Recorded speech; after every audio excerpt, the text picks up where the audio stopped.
Hey guys, this is Nani from Bundy. I just want to talk about my first guitar that I bought in this band. You know, when I was growing up, I always dreamed about having like 100 guitars. Like I wanted the Les Paul, I wanted the Les Paul Special, the Les Paul Junior with like the television yellow on it. I wanted like every Fender they made. I wanted like Tasco guitars. I wanted Gretsch. I wanted all these guitars. I know a lot of people always have like this fantasy of like having every single guitar in their arsenal. Like, oh, for some reason, like, oh, this song needs a completely different guitar and this song needs a different guitar. But I'm here to kind of like fight the other way. Like, I don't think so. I think, in my opinion, I think you just need like maybe one, maybe two guitars that you could possibly use on a recording, because I know a lot of people are tone snobs. I get it. But in my opinion, most people, they don't even really hear that stuff. And then when you send it to the engineers, like, it's more about the way it's recorded through an amp and stuff like that. And when you go to a studio, that's my dog back there. When you go to a studio, you're gonna have guitars up in there that you can use anyways. So I don't see why you would need it. So I wanted to show you my guitar from the one when I first started playing Bundy. I did know that I needed a sound for my guitar. At the time, I had borrowed a Mexican Strat from someone, and it was a good guitar. It was a great guitar. Thanks, John, by the way. But I decided that I needed something a little different, something sharper, something brighter, something more like the Walkman, which was my favorite band at the time.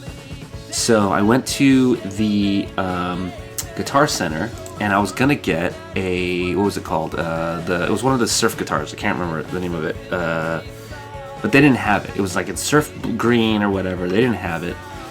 So I went there and I picked up a random guitar. I didn't love the look of it, but I thought that, you know, it might sound cool. It was an offset, so I grabbed it and I plugged it in and I played it.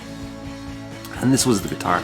It was the J Mascis Squire Jazzmaster electric guitar in vintage white. And as you can tell from the photos, it comes with like this. It looks yellow and mustardy here, but it's actually a gold anodized pick guard. It looks like metal. It looks like shiny metal, and that was not for me. I know a lot of people must love that, and that's, you know, it does look cool. Just wasn't for me.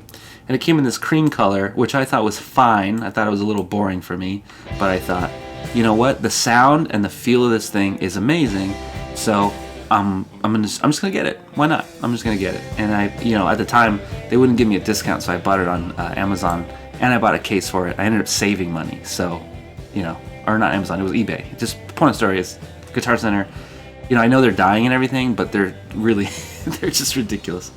So fast forward to years later, when I had the guitar, and I loved the way it sounded, I loved the way it played. I was set. I didn't need any more guitars, and I had money.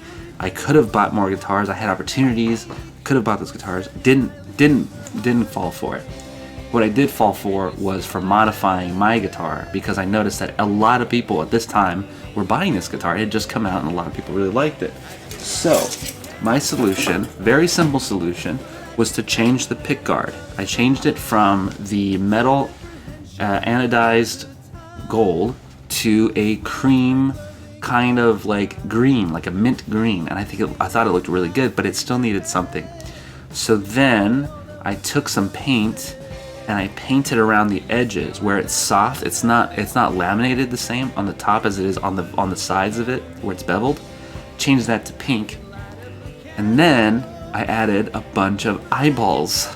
So here's my guitar currently. This is my Squire Jazzmaster with the pink edging and the mint green and the eyeballs. And when you shake it, can you hear that? You can hear the eyeballs shake, which is kind of fun. And you know what this just did for me? It just made it so much more fun to feel creative and to feel like I was making something unique with my art. And so I'm very excited to share that with you, and that little story of why I think you should get very unique items. It doesn't have to be as insane as this. You could just make something very simple, but something that says, this is me, this is what I do, this is my personality. When I'm up here on stage, you see my music and you hear me, and you know my personality strutting on stage or whatever it is you do. But having that little extra to say like, yeah, I'm kind of weird too. So I don't know. I really enjoyed that. And my other guitar, which I don't, let me just grab real quick.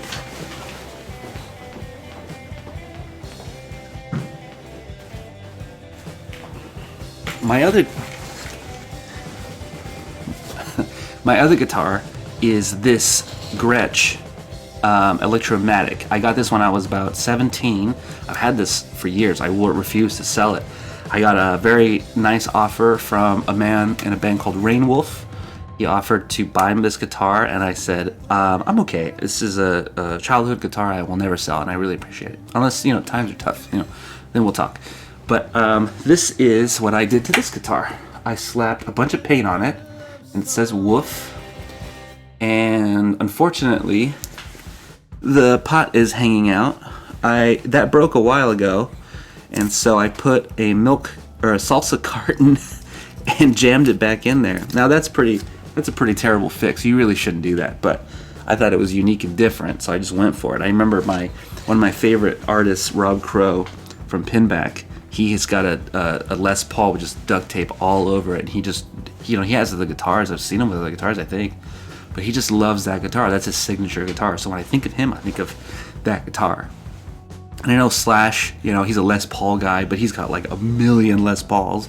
I'm sure there's people who are out there who are very into Slash, who know all his guitars. But for me, I just want to know there's like that one guitar. Like Zakk Wylde, he's got like the crazy black and white things on his guitar, and I think they look cool. And it says, this is him. I think that everyone should get a signature guitar. So I don't know. Think about it. Smash up your guitar. Get weird with it. I'll see you soon.